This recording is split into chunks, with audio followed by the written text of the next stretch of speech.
Have you ever wondered why airlines operate near-empty flights between cities or even countries? Interesting! Hello fellow explorers, welcome back to World Facts Unraveled. Today I have a fascinating topic to discuss.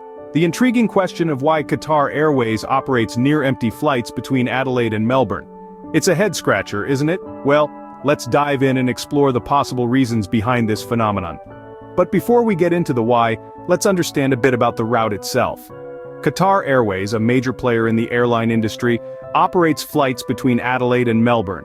Now, these two cities are not only in the same country but relatively close to each other, so why would an airline run flights between them, and why might these flights be almost empty? Well, this is a practice that can baffle even seasoned travelers. A massive airliner capable of carrying hundreds operating with just a handful of passengers. What could possibly justify the fuel, the crew, and the maintenance for such seemingly wasteful trips? Well, it's not as simple as it appears. Airlines, like any business, operate on strategies and agreements, some of which may seem paradoxical to the uninitiated. For instance, maintaining flight slots at busy airports is a crucial part of an airline's operations.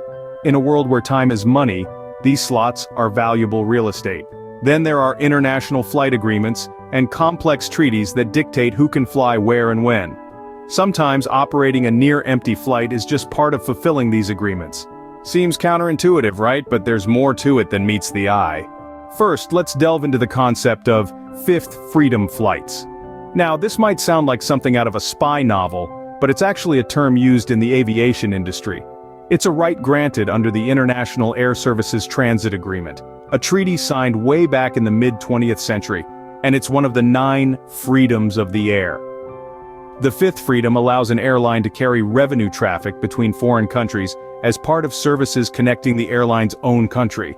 In simpler terms, it means a carrier from country A can pick up passengers in country B and drop them off in country C, as long as the flight ultimately connects back to country A. Now, how does this relate to Qatar Airways operating near-empty flights between Adelaide and Melbourne, you may ask? Well, Qatar Airways is a prime example of an airline that makes extensive use of the fifth freedom. It's part of their strategy to expand their global reach and offer more options to their passengers. You see, Qatar Airways is based in Doha, Qatar.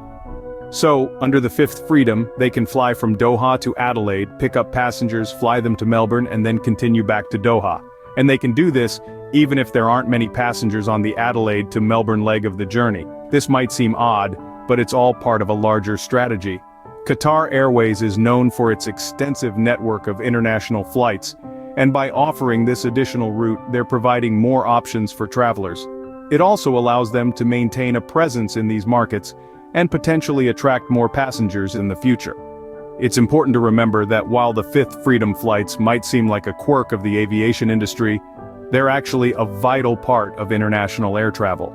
They allow airlines to operate more efficiently, offer more options to passengers, and increase their global reach.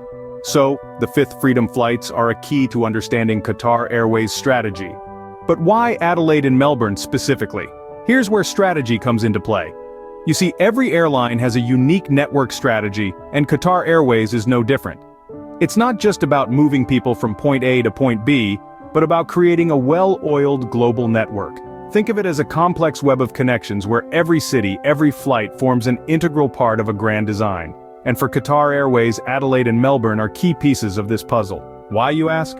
Well, it's all about maintaining a strong presence in these markets. Adelaide and Melbourne are thriving cities with a bustling economy and a vibrant cultural scene. They attract a diverse range of travelers, from business executives to tourists, and offer a wealth of opportunities for airlines. By operating flights to these cities, Qatar Airways ensures that it remains a significant player in these markets, keeping its brand visible and its services top of mind for travelers. But there's more to it. Offering more flight options to passengers is a crucial part of the airline's strategy. The more routes an airline operates, the more flexibility it offers to its passengers. Imagine you're a traveler looking to fly from Doha to Adelaide.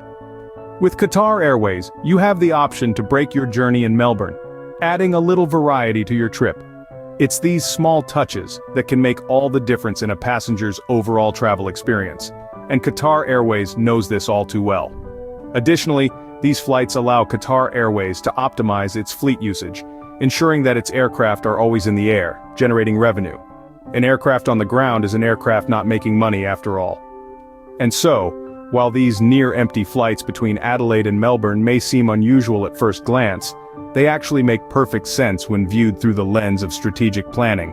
It's all part of a grander strategy, where each flight plays a role.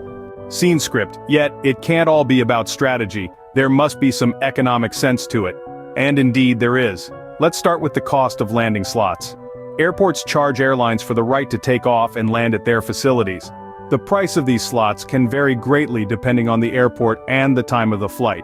However, for Qatar Airways, the cost of landing slots at Adelaide and Melbourne airports is relatively low, especially compared to other major international hubs. Next, let's talk about fuel efficiency.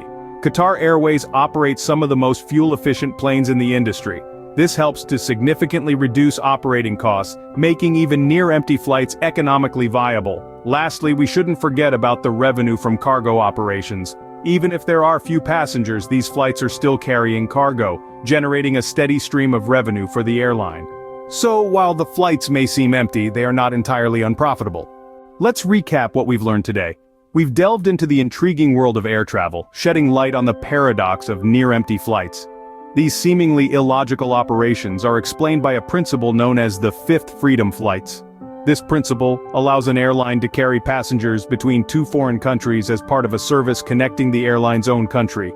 We've discovered how Qatar Airways strategically utilizes this principle, finding value in the connection between Adelaide and Melbourne. Despite the low passenger volume, these flights are far from being futile endeavors. They serve a larger purpose, contributing to the airline's expansive global network. Moreover, we've explored the economic factors that make these flights viable. The revenue from cargo transport, the potential for future passenger demand, and the strategic value of maintaining slots at airports all contribute to the financial feasibility of these operations. So, next time you see a near-empty flight, remember there's more to the story than just empty seats. Now, I want to hear from you. Have you ever flown on one of these Qatar Airways flights between Adelaide and Melbourne? Or do you have any insights into why these flights might be less crowded? Drop your thoughts in the comments below, and let's get a conversation going. So there you have it, the mystery of Qatar Airways operating near-empty flights between Adelaide and Melbourne. If you enjoyed this video, don't forget to give it a thumbs up, subscribe for more content, and hit that notification bell so you never miss an update. Thanks for watching, and I'll catch you in the next video. Safe travels.